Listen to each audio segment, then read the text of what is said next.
शेतकरी मित्रांनो, सध्या भरपूर प्रमाणात बऱ्याच ठिकाणी पाऊस आणि गाराचा पाऊस बी झाला आणि 4-5 दिवसापासून वातावरणामध्ये आबळ बी भरपूर आहे. सूर्यप्रकाश एकदम कमी भेटू राहिला. आपल्या कलिंगडाच्या वाढीवरती भरपूर समस्या निर्माण झालेल्या आहेत. शेतकरी मित्रांचे सुद्धा ऑनलाईन प्लॉटच्या व्हिडिओ आणि फोटोमध्ये सुद्धा थ्रिप्स, नागाळी, परत काही प्रमाणात हिरवा, काळा मावा, लाल कोळी, त्याच पद्धतीने फळावरती फळ चाटणारी हिरवी आळी आणि काळी आळी, याचं सगळ्यांचं निदान मिळवण्यासाठी मित्रांनो आपल्याला कीटकनाशकची फवारणी करायची. त्या कीटकनाशकची फवारणी करीत असताना आपल्याला सोमोडीस वापरायचे मित्रांनो. सोमोडीस मध्ये आयसोसायक्लोसिरम 10% हा कॉन्टॅक्ट पद्धतीने काम करणारा एकदम छान असं एकदम ॲक्सिलेंट अशी रिपोर्ट आपल्याला थंडीच्या वाढीत बी आली. आणि आपण सुरुवातीच्या स्टेजमध्ये बी कलिंगडाच्या वाढीत याचा वापर केला. 10 ते 12 दिवस कुठल्याही प्रकारची फवारणी घेण्याचा आपल्याला कुठलेच औषध मारणं स्थान झालं नाही. मित्रांनो, या सगळ्या कीटकाचं नियंत्रण सोमोडीसमध्ये म्हणजे सोमोडीसनी होणार आहे.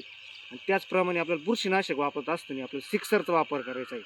सिक्सरमध्ये कार्बन डायझाईन 12% आणि मेन्कोझेप 62%, असे 2 बुरशीनाशक घटक एकत्र आहे. म्हणजे सिस्टमिक म्हणजे आंतरप्रवाही आणि स्पर्शीय म्हणजे आंतरप्रवाही आणि कॉन्टॅक्ट पद्धतीने काम करणार 2 बुरशीनाशक घटक आहे.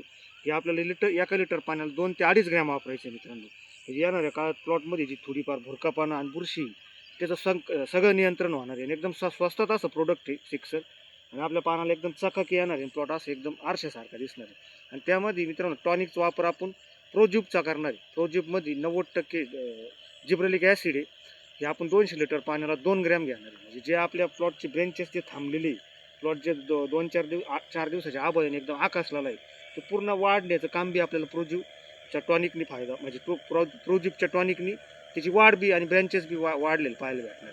तर सोमोडीस वापरताना 20 लिटरच्या पंपाला 25 ml, सिक्सर वापरताना 1 लिटर पाण्याला 2.5 ग्रॅम आणि प्रोज्यूब 200 लिटर पाण्याला 2 ग्रॅम अशा पद्धतीने फवारणी करायची आणि आपली कलिंगडाची वाढी सुरक्षित करायची.